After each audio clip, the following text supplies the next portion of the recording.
Hi, everyone. Thank you for joining us one more time for a new podcast session. And I have a fantastic Microsoft expert, a good friend of mine, Christian. I've been on his channel. He is one of the people that supports the community in multiple ways, articles, multiple podcasts, recordings, and I've met a lot of MVP professionals through his network, through his channels. So you give a lot to the community, Christian, and thank you for being here with me today.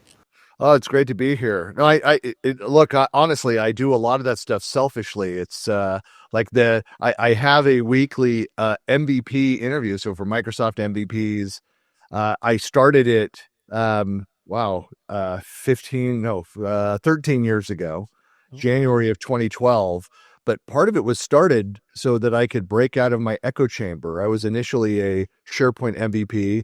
And Yep. I'd go to events and I'd see just the SharePoint MVPs. And I was like, there's other technologies that I'm interested in and want to expand my network. And so I started doing those interviews occasionally. Now, for the last few years, it's been every Monday. There's an MVP Buzz Chat interview with a fellow MVP somewhere in the world. And so, my goal is 50 to 52 episodes a year of MVP interviews and just get to know people in all sorts of technical backgrounds. Amazing. So you did kind of introduce yourself a little there, and you mentioned you're starting with your MVP as a SharePoint professional. Can you tell us a bit more about yourself for people listening to us who haven't come across you before? Yeah, so I've been in tech my entire career. So it's I was 32, almost 33 years been in tech. So just kind of funny. My undergrad degree is in marketing. I've got an MBA in technology management, so which is essentially like a project management degree. I spent the first 15 years or so of my career in project management. Started as a tech writer and business analyst, moved over into the project management world. And I ended up as a consultant building PMOs for startups, so project management offices. And as part of all that, I helped at one job, help build an intranet for our organization. I was in charge of a lot of the front end tools for project and portfolio management. So I kind of got into the information management space. Did a product management role where I got into collaboration technology. I had my own startup, which I sold in the late 90s that had social components to it in the early ages of, now we all talk about, Teams and Slack and kind of all those tools, where we had built our own tools that did similar things back in the late 90s. And anyway, all of those experiences but that was all outside of the Microsoft ecosystem, and all that kind of shifted in 2005, where I had a client for about a year on a huge project, and they wanted to, so I was rolling out project management capabilities, building a lot of their operations structure, their building teams. I was brought in to kind of clean up the IT organization and to hire and fire people and just kind of see who needed to be there and who needed to move on to their next career. And they said, we want you to roll out this thing called SharePoint. And I tried to advise them not to. And here's the reason why: these other applications. And they insisted. And then I kind of caught the bug. And a year later, I was working at Microsoft. Oh, wow. What version of SharePoint was that back then? So that was 2003. So this was, right towards the beginning. So the second version. Project Toho, is that what they? No, that was 2001. So 2003 was the next one. So then I was there when MOS, the 2007 version, was rolling out, and then was there through the 2010 and with the launch of the 2010 version when I left Microsoft.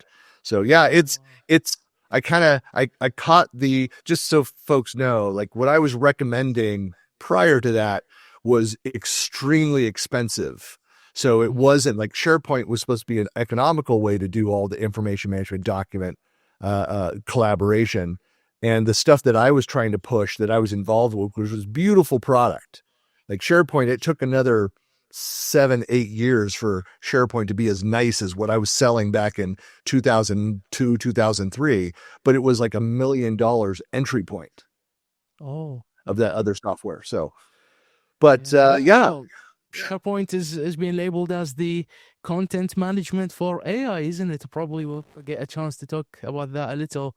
It definitely has come a very long way since those days. Yeah, there's a lot that's going on with it. Of course, we're here 3 more days. There's depending on when this goes live, but here in March, you've got the hackathon going on, which is really focused around SharePoint agents and people going in and kind of building solutions around that. Yeah, it's a very exciting space to be in. And when I joined Microsoft, I joined Microsoft Managed Solutions, MMS. It then got rebranded as BPOS. A lot of people are familiar with BPOS, which was the Business Productivity Online Services. And then it got rebranded as Office 365. So I was there working on the SharePoint component of Office 365. And I had customer number 2 that was added. Energizer famously was the first client. And I had customer number 2 and it did not go well. We can leave it at that there. Yeah. So Christian, on that point, I read a very interesting article that you wrote recently, which probably we will take a big shift from SharePoint, but we'll get back to it, which is more on the AI space, and where you see the relationship can go between OpenAI and Microsoft, and how these commercial business decisions may impact the services that we have. We know Copilot, for example, depends on the OpenAI models. I think it's an interesting relationship that's developing between the two. They kind of, they joined forces, took the market by storm. Pretty much, if I could say, Microsoft almost have a monopoly on the enterprise AI side of things, almost. But sometimes when you hear people ask, Satya Nadella or others from Microsoft, you get it. We're not only OpenAI, we've got our Azure AI, we've got hundreds of models. So something may suggest, this is not an everlasting relationship. So I'm keen really to get your view and walk us through the article that you wrote on this. Well, it's the one thing that you have to understand for people that don't work with Microsoft. I mean, Microsoft has been historically just very partner centric. But they also famously internally, there was this idea of, I think it was kind of a Bill Gates and Steve Ballmer style, which and some of it still exists within the organization, where you have multiple teams within Microsoft that come up with different ideas. And they say, well, let's do both of these or all 3 of these, and let's see which one goes well. Let's throw it against the wall, see what sticks, see what lasts. And so sometimes people get excited about a new product or something that comes on, and then they're frustrated that it kind of dies off over there. It's like, well, yeah, because another part of the strategy or another team, won that battle. So they sunset one and move something else over. And they're constantly innovating that way.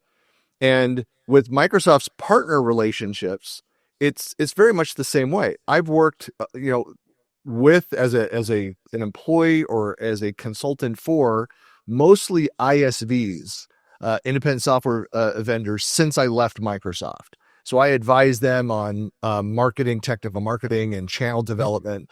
And I've been a chief evangelist for several, and I've been a chief marketing officer for another ISV. And usually these partners develop something that Microsoft does not have within their feature set. And over time, Microsoft realizes this is a growing area, like governance and all of the governance capabilities that are in SharePoint and SharePoint Advanced Management, kind of all those kinds of things. Third parties have done that for the last decade, longer, 20 years. And now Microsoft is adding that stuff and kind of cutting those partners out. So when I saw this with OpenAI, and I guess I should clarify, like we don't have any secret knowledge of what's happening behind the scenes. It's all public things that are out there, this conjecture here. But I do see Microsoft and OpenAI's relationship really evolving in an interesting way. It started as a deep partnership, you're right. And it's not just the last couple of years that people have been aware of it. It's been going back almost a decade looking at AI when Microsoft really started publicly talking about AI. They were doing things in R&D, but even before then, it's now looking like it's going to be this inevitable competition. So there's still obviously, and I talk about this in this article that I wrote. I shared it out on LinkedIn as well as it's on my blog at buckleyplanet.com. They're tied together like financially. Microsoft owns 49% of OpenAI. So they're not just going to abandon that, but they could divest some of that. I don't know if they are or not. I don't know what's happening there. But they do look like they're making moves to reduce their reliance on OpenAI and build out their own capabilities. That even now, anybody who, if you go in and look at the results side by side, they're different. You can use the free version of Bing, for example. Bing was rebranded as Copilot as well. Everything's Copilot. Yeah, Copilot chat now. But yeah, right. So if you do Copilot chat versus Chat GPT, again, the results, it's different. The performance is different. It might be, I don't know what version that they're up to date on. They're trying to stay up to date over on a Copilot, but it is just different, even with the free public versions of those. And so for a lot of the things that I do, which are, there's no IP involved, I will use Chat GPT. It's like the Bing search. I used to always say, I use by default Bing search unless I want to find something. Yeah. So it's the same with like Chat GPT is my default GPT, but for the things where I've got IP, I do not want that out in the public sector. Is that I will go and build a Copilot in SharePoint. I'll build out that structure, and then I'll use Copilot only for that content. Keep it separate. Okay. But can answer your question. I mean, I think Microsoft definitely wants to own its own AI future. They've invested billions into OpenAI, but they don't want to be stuck dependent on another company. They want to own their own future and their own AI models. And they've been testing different models. There's, if you follow different people out there, a good friend of mine, Fabian Williams, is always talking about extensibility of Copilot, and he's playing with the different models. There's he was just recently on an episode of Dr. Maeda's, his AI kitchen, his cozy AI kitchen, I think it's called. Anyway, Go check out that. So he's, again, it's a Microsoft show. They're highlighting a lot of what they're doing. It's great to go and look at the experiments they're doing with various models. And what I found interesting as well, and to be honest, even more surprising, the swift speed for Microsoft to include DeepSeek into as part of the models that you get with Azure. So I think when you put everything together, that tells you that they're not putting all the eggs in one basket, are they? Yeah. Well, that's, something that was just very different in leadership. Going back, I was at the event at the Microsoft Worldwide Partner Conference when Satya Nadella became CEO. And I actually had sat in a couple meetings with him when I was at Microsoft, and I know I don't have it documented, but he was one of the dark horse. Like, it would be awesome if Satya, like that. My interactions were fantastic with him and his directs, that side. He changed something culturally at that, and I've blogged about it. It was years ago, however long he's been CEO now, where he said at that partner conference, he says, our goal is to build the best software in the world. This is paraphrasing, folks, to build the best software in the world. But where we don't have the best solution, or we don't have any solution, we want to partner with and leverage the best software in the world. That was a departure. It was also the one where he held up, he says, I use an iPhone or had an iPhone. And he said, like, we're going to get rid of the stigma of like, use whatever the best. If we don't have the best product, you shouldn't be shamed into using an inferior product.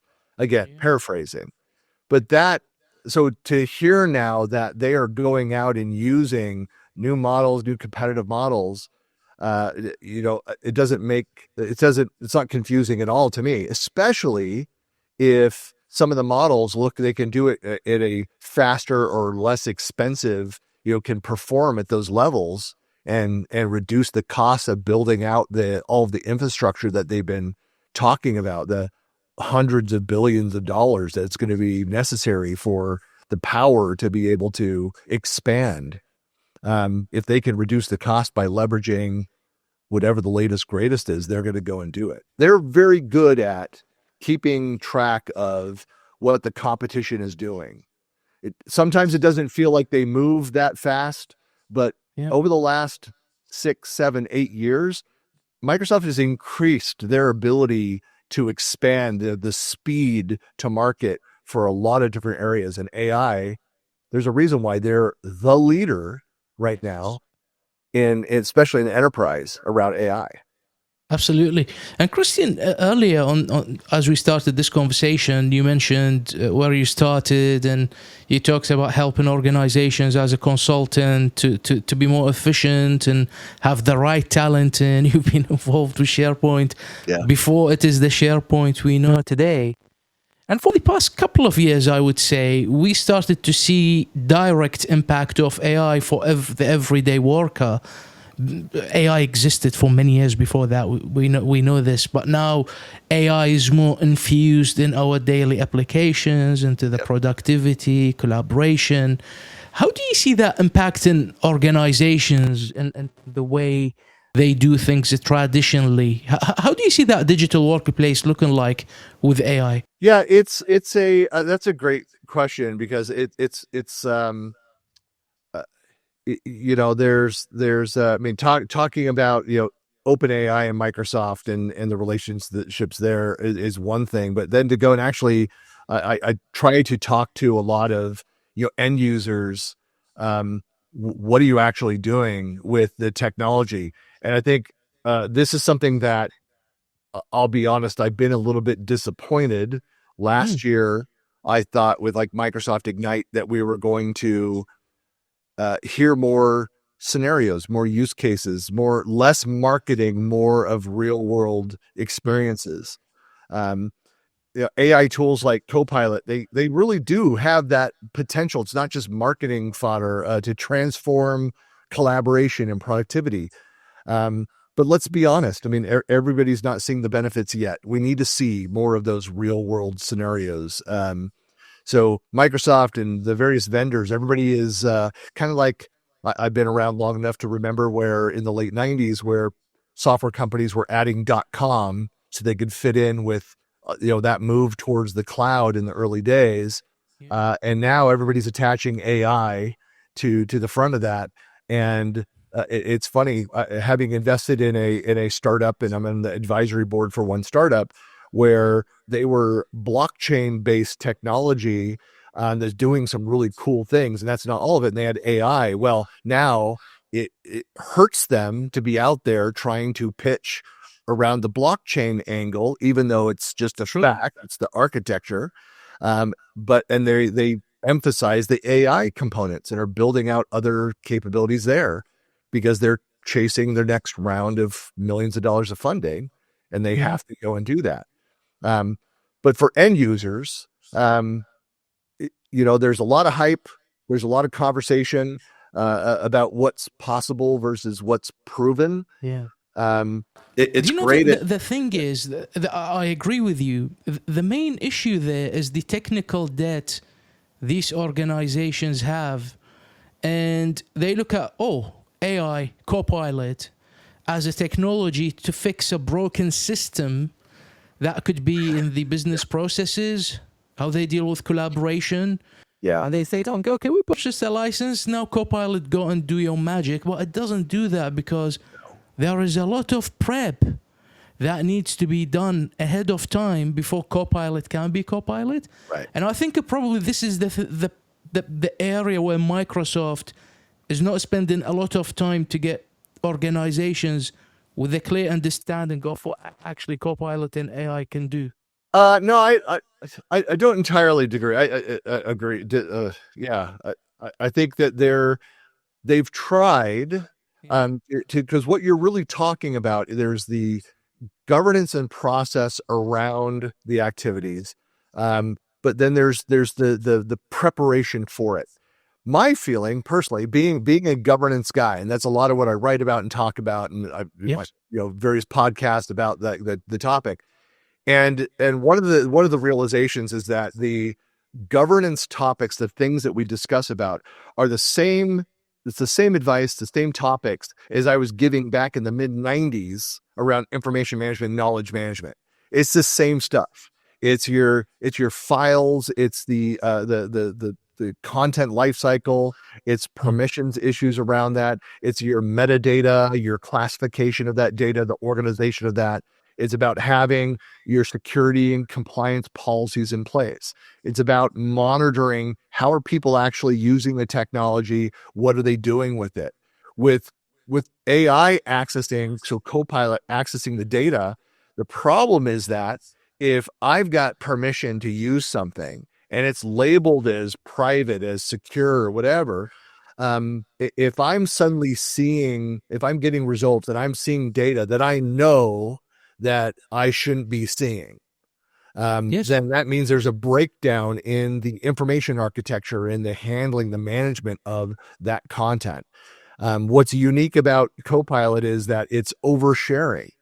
Microsoft Loop has a similar problem where True. it's great, and I might be part of a SharePoint team where there's labeled sensitive content. If I share it in a place and then invite somebody that doesn't have that level of security through Loop, I've just broken the protocol. So humans can break those things. With Copilot, you need to be careful in that oversharing. You need to be aware of and how you're defining oversharing. That content that should not go to more open, less restrictive audiences, like it holds to the security standard, the labels that are in place around the content. Now, it's great if you have the system in place. Most organizations are just not as thorough as they should in cleaning up and preparing their data.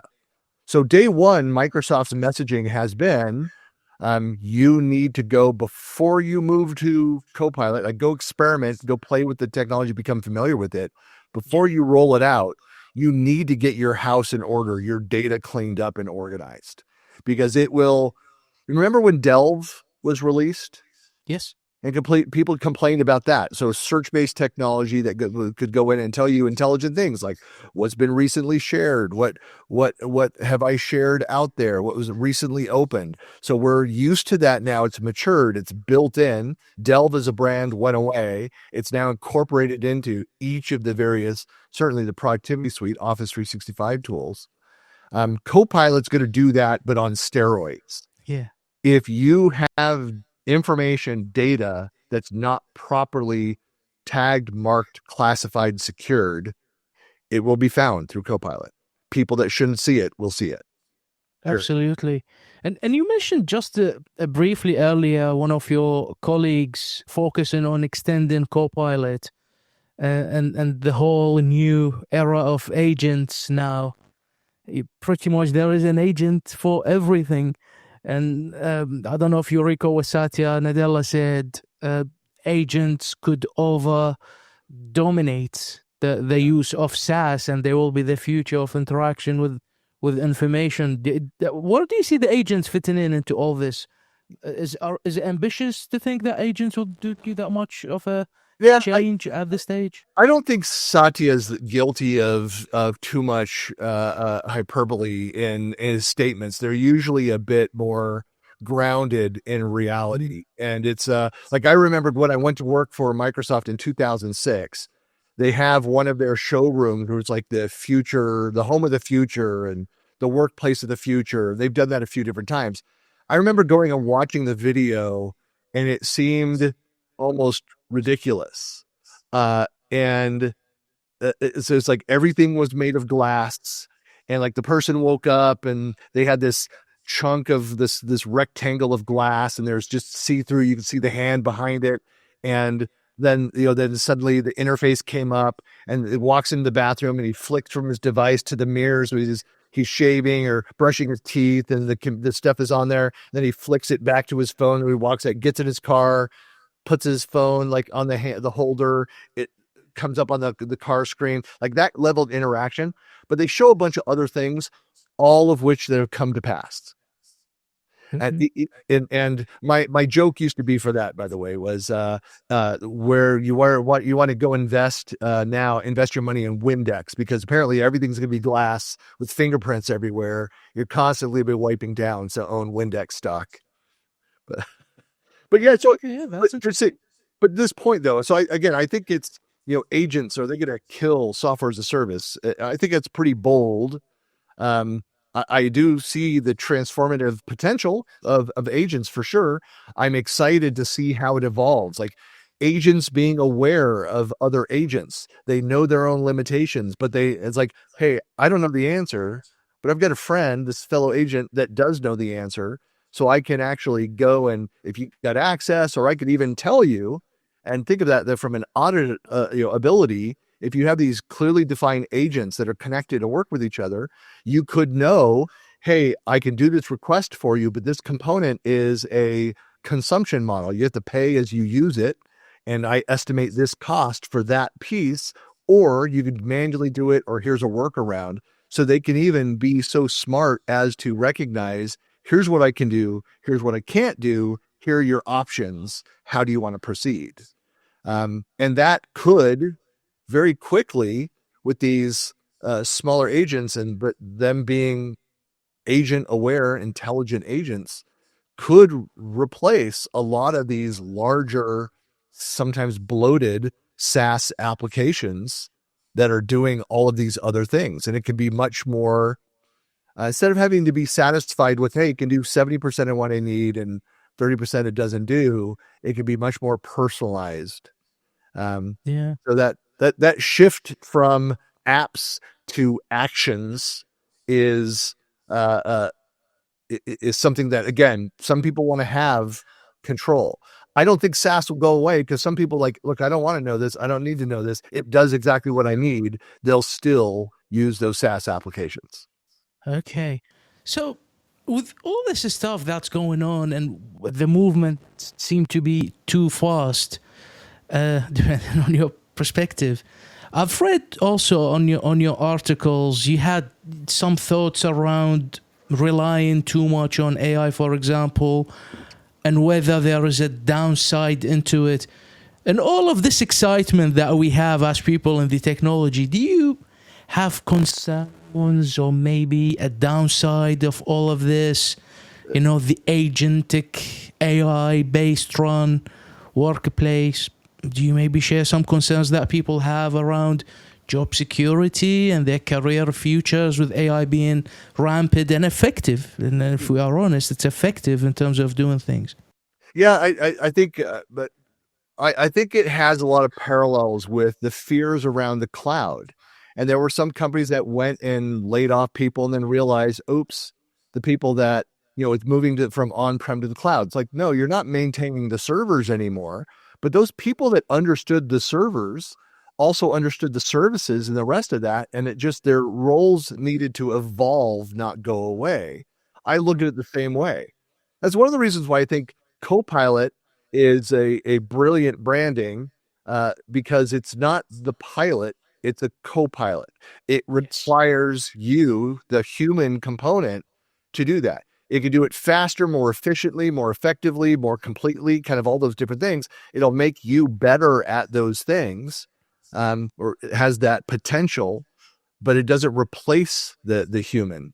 Yeah. And so and I wrote that article, the first one of like 2-3 years ago. I did a follow-up one like 6 months ago, 5-6 months ago, where I kind of added on to it. I'll probably do that every couple of years, do a snapshot of where we are and kind of reflect. But I've talked about like the risks of over reliance on AI. Like there's, to a lesser degree, there's some loss of critical thinking. I mean, here's an example. How many phone numbers do you know by heart? Do you want the honest answer? Sometimes I have to think twice before remembering my own number. Right. So it used to be, I remember, I'm old enough to remember, rotary phones and things too. But with all that old technology, as a Gen Xer, like we've seen both ends. We're still involved with all of it. Um, Yeah. but I don't remember. Like I know my phone number and I know my wife's phone number. That's it. I know the when a fake number to give out when in my area code. If somebody requires, but I don't want to give out my phone number, like I know that one too. So it's in the US, it's whatever the area code is, 555, like what was it, 1212, but which is just like information or whatever. No, but loss of critical thinking is that if people get too comfortable with letting AI make decisions, they may stop questioning or verifying. Um, people will become lazy and complacent. It's like spell checkers and people that can't spell. It's unfortunate, That's but very true. I even struggle to do handwriting now. It's like yeah, your muscle memory goes away if you leave it for so long. my understanding is a lot of areas of certainly in the U.S. they've stopped teaching cursive, and it's all block lettering.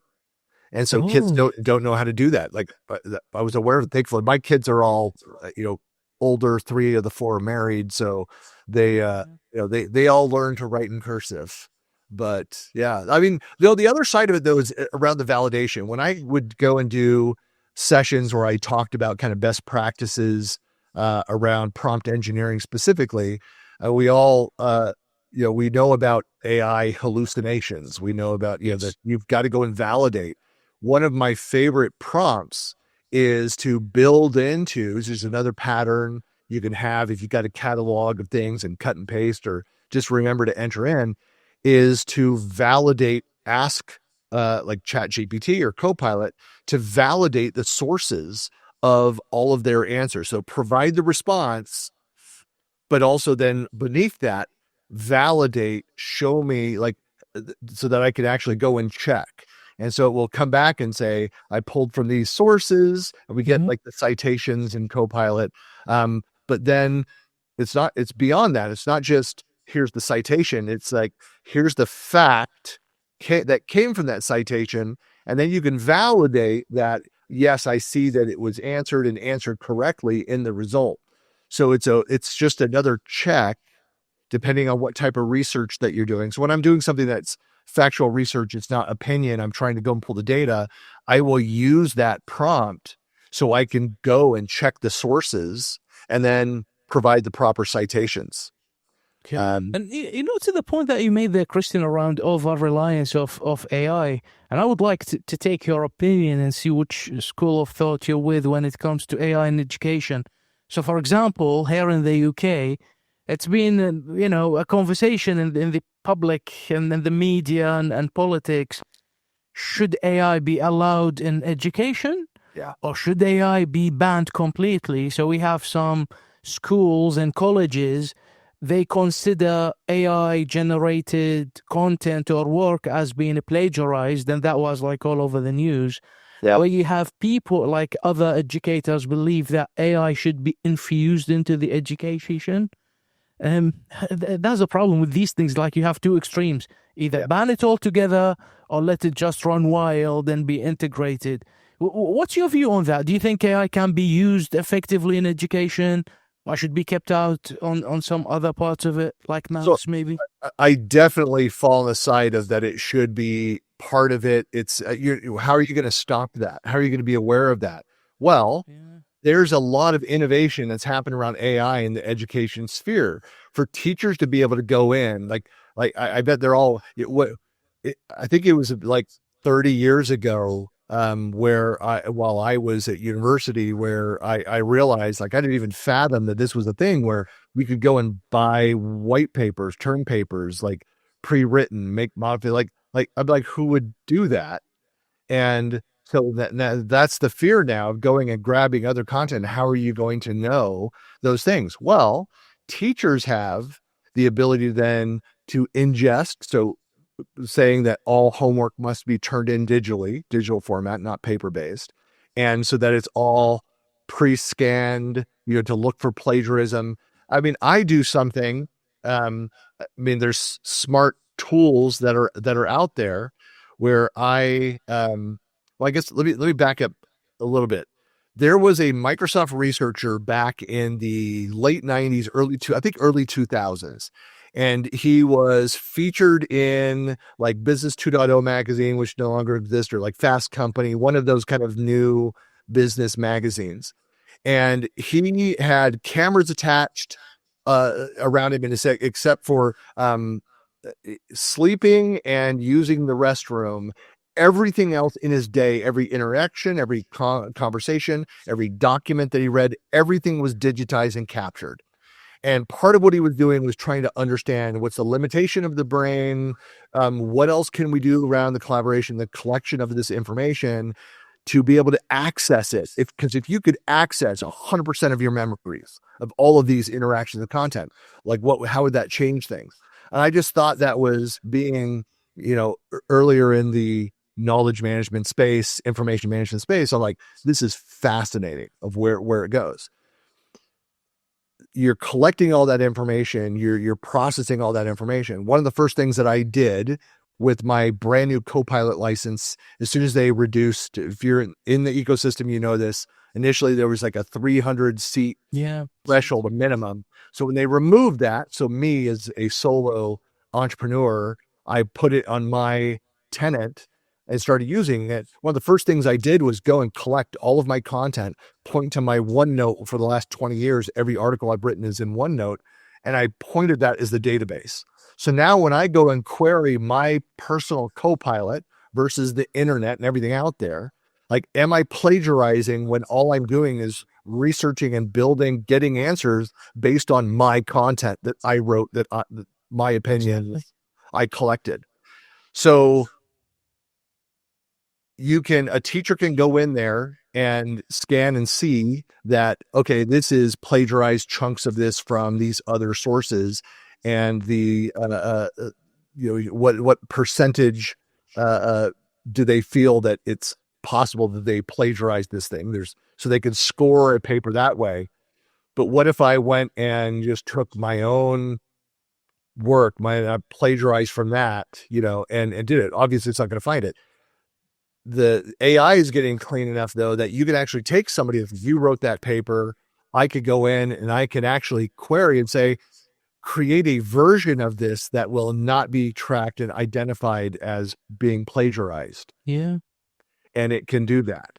So to answer the question, I don't answer short questions. I only do the long form. No, please do, because you dropped so many gems, to be honest with you.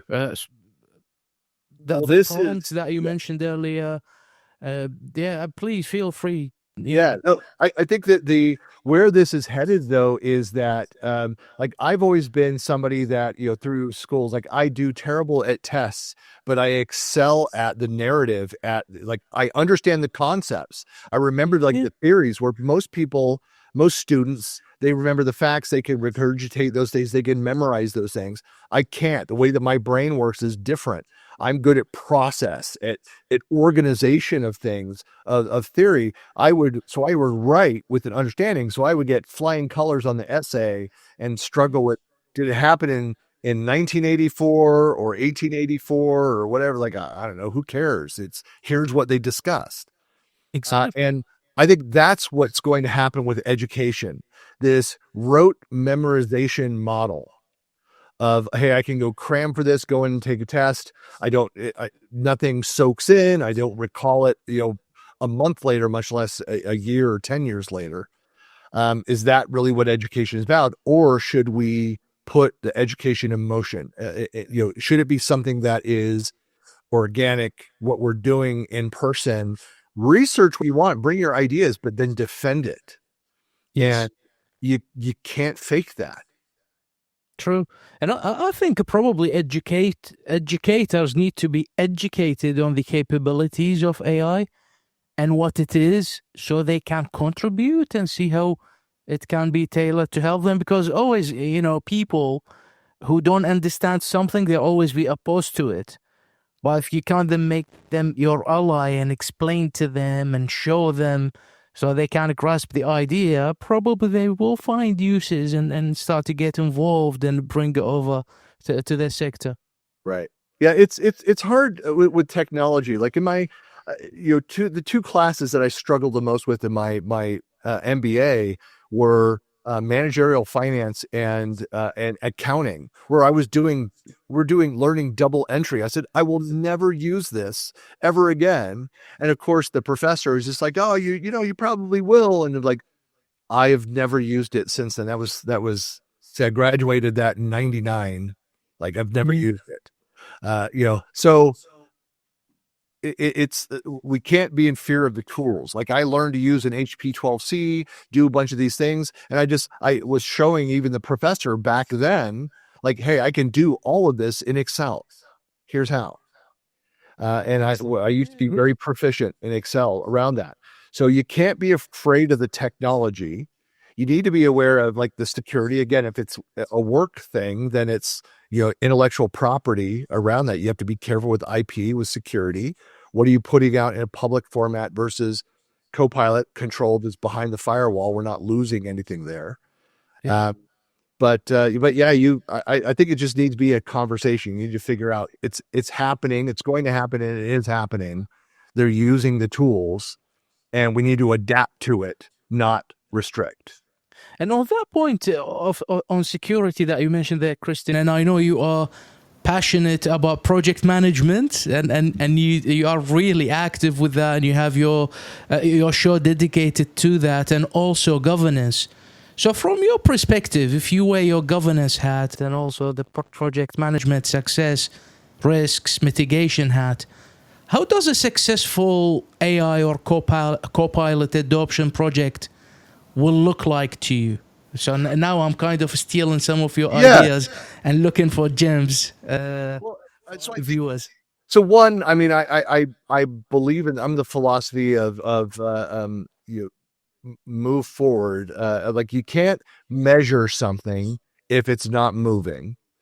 That's like a Buckleyism. It's something a phrase that I have a variation that I use. I've got a handful of those that I use.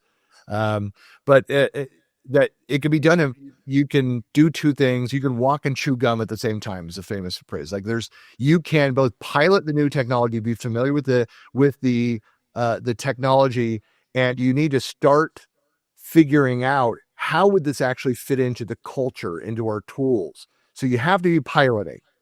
Even if hey, this is not secure, let's be careful. We're not using any the IP. We'll control as best we can. At the same time, you need to be doing your information architecture and data governance. Regardless, it impacts search. It impacts the health and the performance of your environment. Again, I come from the Microsoft ecosystem, where it's SharePoint and Teams. If you're on the social side with communities using Viva Engage, formerly Yammer, OneDrive, kind of all of those components. And Viva gets even more complex if you're using some of the other various tools. But on the background, the data of all of that is SharePoint. So whether you have a formal intranet where you're capturing all of this, you're using Teams, which has SharePoint on the back end of those things, you need to now go look through and say, what data do we have? What do we need to clean up? What policies are we missing? So if you hire outside, if you've got the skill set inside, but I still think it would behoove any organization, spend a little bit of money, bring somebody in who's an expert in governance to do a discovery, to tell you what you might have become blind to around your environment. And then if you have the ability to go and implement, you don't need them, maybe an advisory role to help you as you get underway, build the plan and go. Or if you don't have those skills, there are teams. I partner with Smarter Consulting out of the Midwest here in the US. And so they go in, they do this deep discovery, and they say, here's what we found. What do you want to do? Here's what we can do where we can help. We'll augment, or we can do it for you. Here's what we recommended, why, to prepare for that. But those should be parallel activities. Play with the technology, understand the features of what you're thinking about doing, work out the scenario. Because if then go clean up and prepare the data and everything, separately to do that. Then if you go roll out the technology, you're not going to have all of the risks, all of those other things. You can be search will work better on that content anyway. But go and take those 2 steps. So that's what I advise to go and do. To be honest, for somebody that's focused on governance for most of my career, and I've run, built and run, governance bodies. So, corporate governance, IT governance, and then governance around the technology, is that people don't want to pay for governance. They just say, well, my team should know how to do that. Okay, good luck. Exactly. And that's that. You get those cases all the time. We just had one this last fall with a client that paid a bunch of money up front and then didn't want to listen to any of the advice and do any of the things. Like, good luck to you. Like, why did you bring me in? Like, until something goes wrong, and they will end up paying triple, and start running, trying to solve it. Unfortunately, that's the common path. Most organizations don't take it seriously until they there's a breach, there's something, and then they lose money on that. And it's always more expensive than it would have been to bring somebody else. But as humans, we're just really bad at preventive care, period.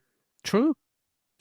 And I remember when the pandemic happened and we started to have to work remotely, everyone now is a believer of the cloud. Everyone is a believer in M365. And I just remember, like, being in consultancy, I remember the kind of conversations, just like 2 months in between. Before that, why is the M365 better than a file server? And then you have to go and show the benefits and comparison and stuff. Right. And 2 months later, what do we need to do? How can we get onboarded and how can we start? Well, it's like a world apart. I always talk about it that nobody talks about, like, the positive things of the pandemic. Is like, but that's one of those things where a lot of organizations that didn't think they could do it found, hey, we could actually do this. Now, whether we can get into the whole discussion of those companies that are saying now 100% everybody back in the office, I think the reality is most organizations, and there's valid reasons for having people in the office. That's why you have a central location around that. But I think the model of the future, it's hybrid, not 100% in the office, depending on the role, depending on the industry, kind of all those different things, all those factors. But that's one of the mistakes that's made, similar to thinking that, hey, AI is just going to take over. It's going to be all automated, no humans. Like, no, it's not. It'll serve up faster, more complete, kind of all those things. And it'll make some decisions, but it's not going to replace the human component of that. It's a mistake. You'll compound errors by removing humans from the entire process. Yeah, exactly. Absolutely. There's a great video that's out there. Actually, there's a great video that's out there right now. Do you look for it? Inside an Amazon warehouse, where they have these bots that have like they're like, I don't know, it looks like they're like 5 to 7 feet wide. It's a belt. And so, what they do is they go and they pick up packages and deliver them to different areas, and they just move the belt backwards and forward. And the robot's like, it's like a Roomba vacuum cleaner. They move around, they see, okay, there's something. So there's 2 of them that are stuck in a loop. They're both trying to go the other direction, and they keep going like down a little, see each other. They go back up to this other point. They stop at the same place. They turn, they do it again. And they're just going back and forth, stuck in this loop. And that's the danger of AI versus AI versus AI with no human involvement. That's why, like, the human component is still essential. Absolutely. Even for business continuity, to be honest with you, you need people who understand your business, your processes. And I don't think of any service really where the other side of it, your customer, who's not a human, and they would want to speak to a human. They would need, their concerns answered and have that emotional intelligence part of the conversation. Yeah. Will I be able to do it? Maybe in many years to come, but not now, I think. Yeah, again, I use the example of like our, olfactory senses, your sense of smell and what that triggers. Like I made decisions on something, or I was like shopping was an example, and I like different colognes. There's things I remember, like my dad growing up, and others that I remember. I was walking by, and it was a store that sold men's cologne primarily. And the person behind the counter had sprayed something for somebody, like on a little piece of paper to kind of dry it and then let them smell it, kind of thing. And a little bit, the wafted out the door, I caught a scent of this thing. It smelled exactly like a cologne that I remember that a good friend of mine used to wear too much of, but it was strong in his car. It took me back to that year, 1987, with my friend Scott. And I actually went and found out the name of that, went and called, or I did call, it was through Facebook. I connected like Scott that we're still connected to, but I've not talked to him in more than a decade. And like, hey, was this the cologne? He's like, no, they stopped making that old cologne. I was like, you need to go check this one out. So I took this initiative and purchased a product based on a smell. I've written where I've talked about the memories that come flooding back about, memory of something that leads to some other, aha moment because of senses that AI is not going to replicate that ever. And that's just an example. The emotion that drive us, passion, excitement around something could change our decision making and our thought process. Again, AI cannot enable. So it's humans in the loop. You have to validate the AI outputs around those things. And I mean, it should be transparent. It should be auditable. Going back to the education example, Yeah. there are some people out there that have talked about adding some kind of metadata around any AI output so that it's kind of embedded if you copy and paste it, Yeah. there's like code attached to it. I mean, a lot of things that don't exist that would have to happen to enable like that scenario. If I cut and paste something from the internet into a desktop Microsoft Word version or whatever, there's no way to transfer that data. But it's that's an idea that there's some kind of metadata that's attached to that, so it identifies that way. If you upload a video in YouTube now, it's part of the upload process. You have to identify whether there's been any modifications based on. So they're doing it that way. If you violate the policy, if you clearly use AI to manipulate video and don't mark that, you'll be booted from the system. Absolutely, yes. I've seen that, and I think that will give a lot of opportunity for startups really to answer to these challenges and provide the service.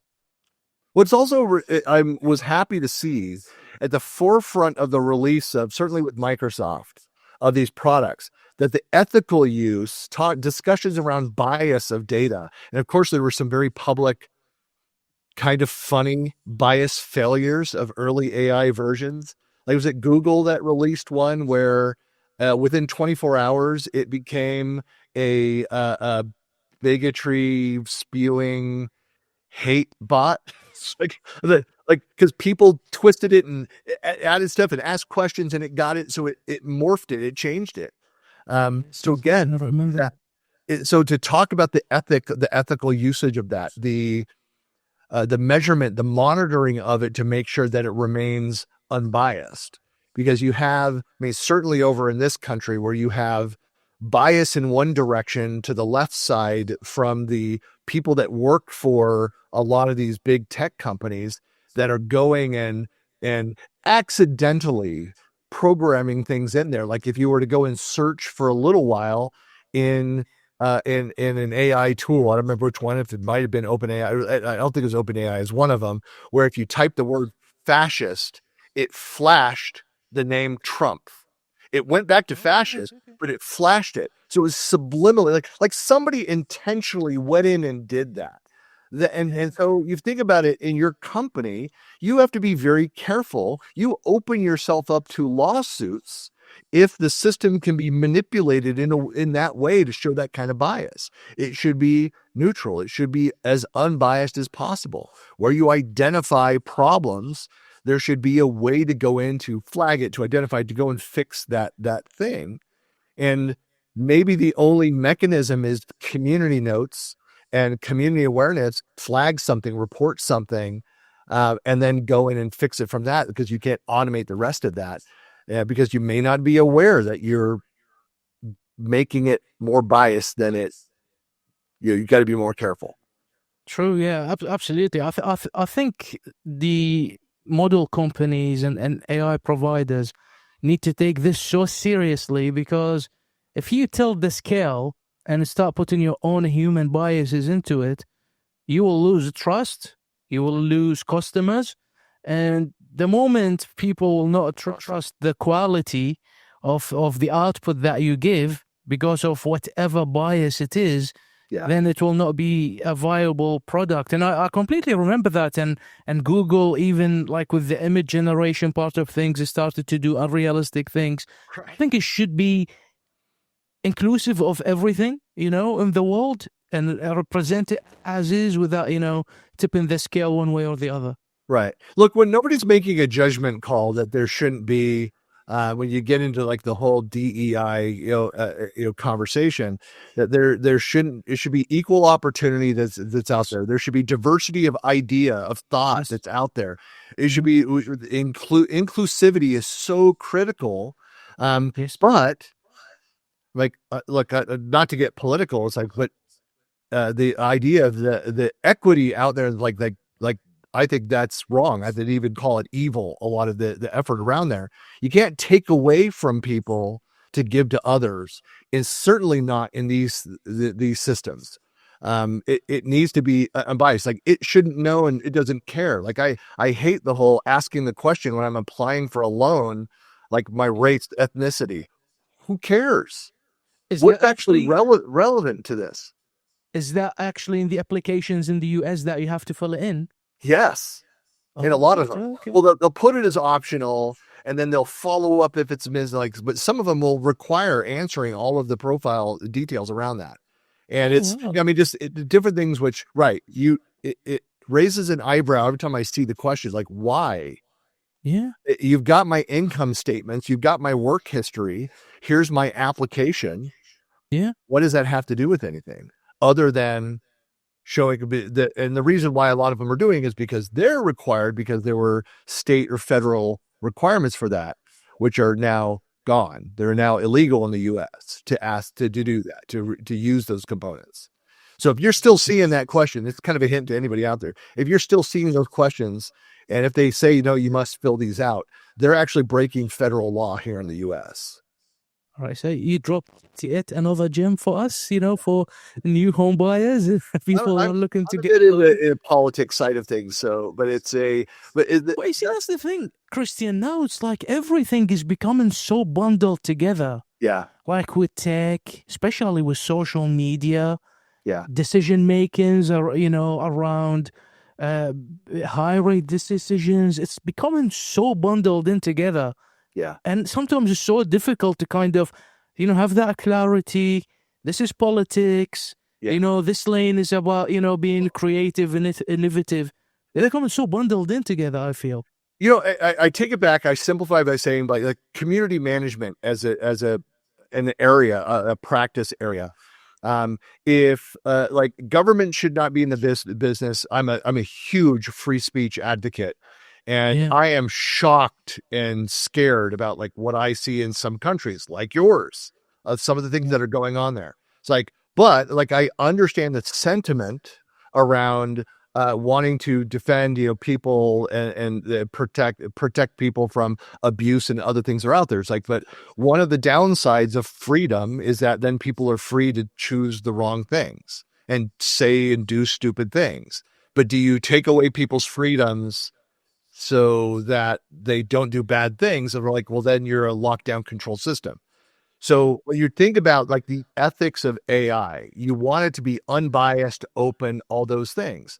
Do I care that in IT, the majority of people in the US certainly are, white males dominating IT? It's like, look, I've worked in technical marketing organizations, a big chunk of my career, which are predominantly women. Okay. So I didn't then feel like there must be, equal representation of men in this order would have been looked at like a fool, for doing that. But the systems should all be neutral, all be open. Well, I was going to say earlier, one of the reasons the things I'm really happy to see out the door when Microsoft had announced Copilot and started launching things, they were out the forefront of the ethical usage of, and that's where a lot of the articles were around that side of it. And then they also started talking about governance. So ethics and governance are right at the forefront of this. And most of the big players, as they entered in, again, they said, yes, ethics, governance, the management of this, ownership of what you need to do to secure your environments were right at the forefront. So it made me feel like Microsoft learned its lesson with some of its other, like SharePoint rollout with no governance, Yes. and so I'm hopeful that most organizations that look past the exciting features and the cool things that you could do, temper that. If you look at the adoption curve, I think we're on the downside of the curve of the new thing with at least generative AI, where people are starting to understand what's hype, what's real. They're waiting for real use cases, but they're realizing the impacts, the risks to ethical usage and IP security, like all those different things. And so they're being more thoughtful with their deployment, their approach. It's happening rapidly. It's happening faster than it was with certainly the move to information management systems and then to the cloud and now to AI. It's happening faster, but it's more thoughtful, more thorough. That's my perspective. That's what I see. Okay. Amazing. You've dropped a lot of gems today, really. I appreciate your time. You shared so much. And the podcast wouldn't be complete if I don't ask you about at least one question around the Microsoft community.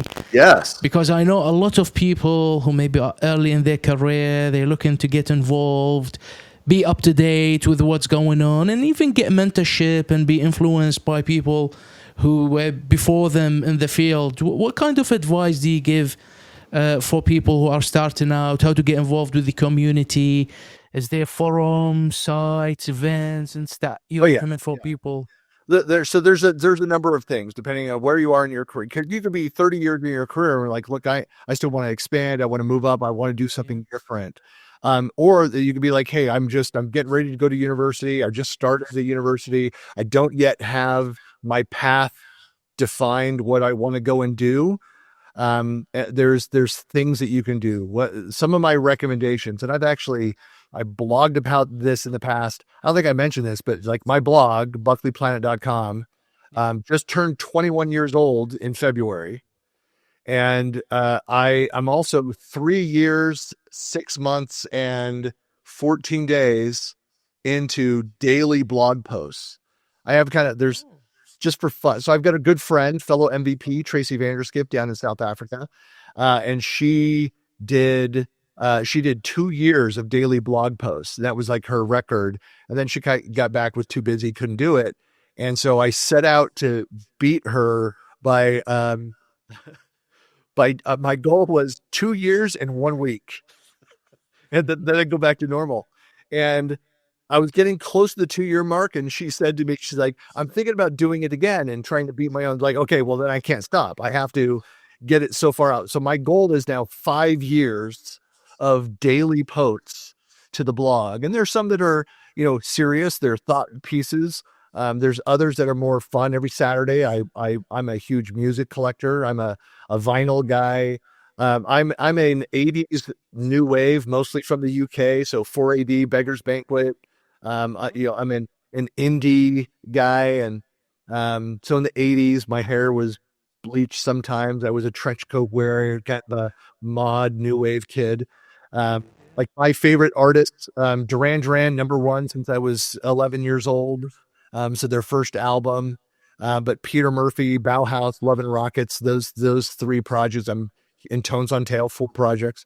I'm huge fans of that stuff. In fact, I've been listening to Love and Rockets all this morning. And music but makes the world beautiful. I Can't imagine the world without music. there's either talk shows, podcasts on, or music all day long in my office. But yeah, with so what I say back to the question is, I mean, number one, if you're following an MVP, you like our voice, our message, what we're talking about, connect with us. Don't be shy. Yeah. Like MVPs are thrilled to connect with more people. I always say that add a note. Never do a LinkedIn introduction or, hey, a connection request without a note. There should always be a note. Unless like we already know each other and we realize, hey, we're a second degree connection. Why are we not connected directly? Yeah. And Yeah. then I'll just do a quick connect there, but we're both waiting for it. We know each other well. If you don't know me, but want to connect with me, have a note there.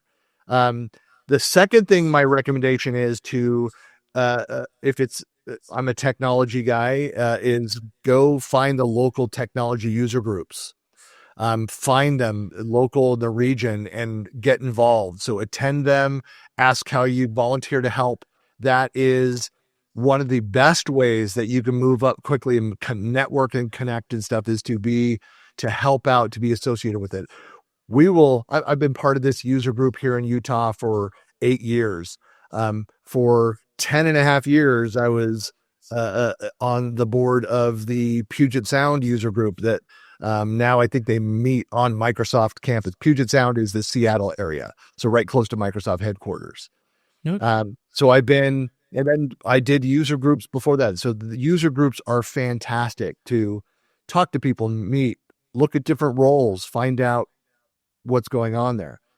The third thing that I advise, and especially for students that are looking at it, like there's programs like Microsoft has the student ambassadors programs, and that is a great way to move into the MVP program. In fact, keep finding student ambassadors that are become MVPs. It's kind of a fast track into that.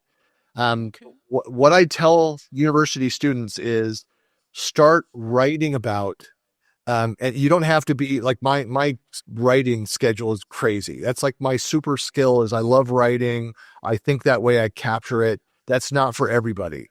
But to document like what you're learning about in your degree program, whatever it is, or pay attention to news of technology that you're passionate about. Be honest about like, hey, I'm just a beginner, but here's my thoughts of this. This is what I think. Microsoft's making a mistake here. Here's this opportunity. This looks really cool. I think I'd love to see this, but start documenting that. Even if you're doing, I would say once a week, 4 posts a month. If you do that for 2, 3, 4 years that you're in university, no matter where you are, you will have a distinct competitive advantage over other applicants for future roles because you like, look at my learning history. Here's what I was learning. Here's what I was going through, sharing my thoughts, having feedback, sharing it out through social media around those interactions. You will make connections. You will bolster your knowledge. You'll expand on that thing. You'll get feedback community. It's a networking tool to have that. And it gives you a body of work, practical, analysis of whatever topic it is. I've got 2 kids that are business kids. One's in sales, one's in marketing. 2 of my kids are the STEM side hard. They're both on the data science side of things. One in healthcare. The other one, he got his undergrad in atmospheric sciences, so weather science. But they're both doing data science. And I told all 4 of them, write down start writing about this, sharing this out there. And one of the 4 listened a little bit, Yeah. wrote a little bit about it. I'm like, this is fantastic. Keep doing it. And he just wasn't consistent there. And he's now said to me, he's like, Dad's like, I wish I would have followed through on that and done that. I'm telling you that like you do that and that you're like 99.9% of people don't do that. It will be a huge advantage. But those, I mean, that's my 3 things. It's reach out, don't be shy, reach out and connect with people, ask questions, participate in your user group, and then start documenting your path or create, it could be a vlog if you're more video friendly, but just start capturing that, post it publicly and start interact with people, share it with people. Amazing. And on that note, how can people find you and reach out to you? So the best way is through my blog at buckleyplanet.com. You can find it on Buckley Planet. Some people occasionally ask, like, why Buckley Planet?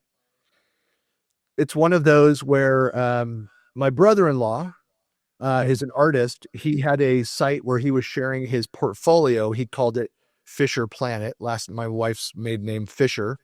And as a joke, I created the domain Buckley Planet, and he's a fantastic illustrator. I initially had a bunch of fake artwork.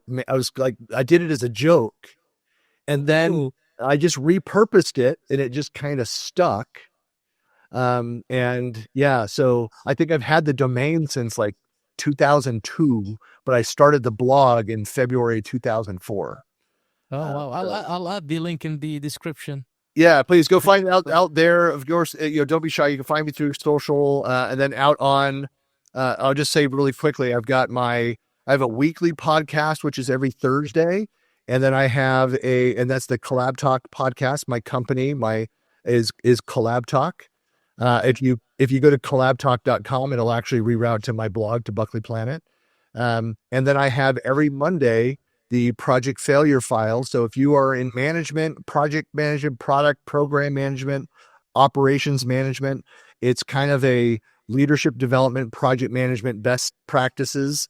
It's every Monday, new episodes, and we have fun with it.